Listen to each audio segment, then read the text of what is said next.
liboke na biso yango ebeli yango kai komiti na suka tato lo mwana to sa pembeni amboke na biso yango to tia moko boye yango na fungoli et peut-être crevette ya koita ya ta ya ko na maki mbika na mbisi liboke na biso ekotaki yango wana ba liboso na omekango na oyebisa bino eske penza pour liboso ke penza ngolo non namona te yango moto akomeka na crevette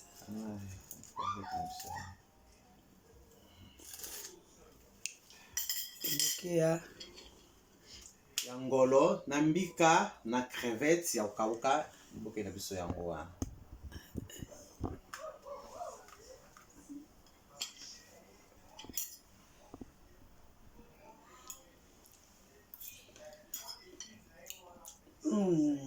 Oui, la bise bimi très bien.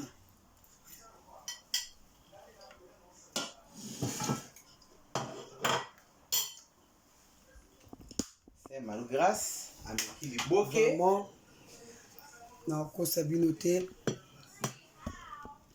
Et bimi vraiment kitoko.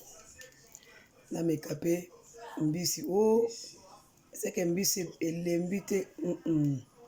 Wow. Okay, bah.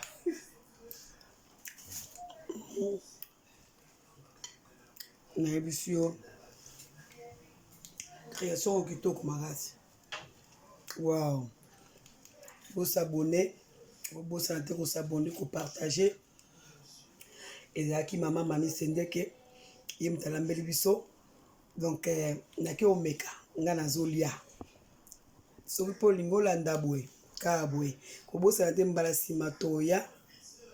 Et là on se doit préparer surprise musuto zalango la vidéo na biso musoso. Côté à Maki, ça n'est pas Maki ko tata 5 maxima ki moko nga teka 4. Bon, et dépend de la quantité ya mbisi. Mbisi na mbika na onenge zali.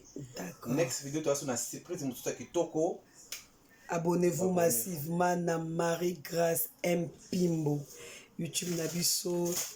Maman elambeli ya bana poto. Pourquoi elambeli ya bana poto? Bana poto ebele vraiment ba yeba olamba te. Yango to na ba YouTube wezo EDP olingo lambo coach otali olambi neti nga vraiment na oyekula nanga. Neti nga na oyekula na mbisi na moni na sepeli nango ya na soso moko pesu na mona ki na sepeli nango. So olingi commande ko bosa na te sala commande na o mutu moto sala commande na ya taba.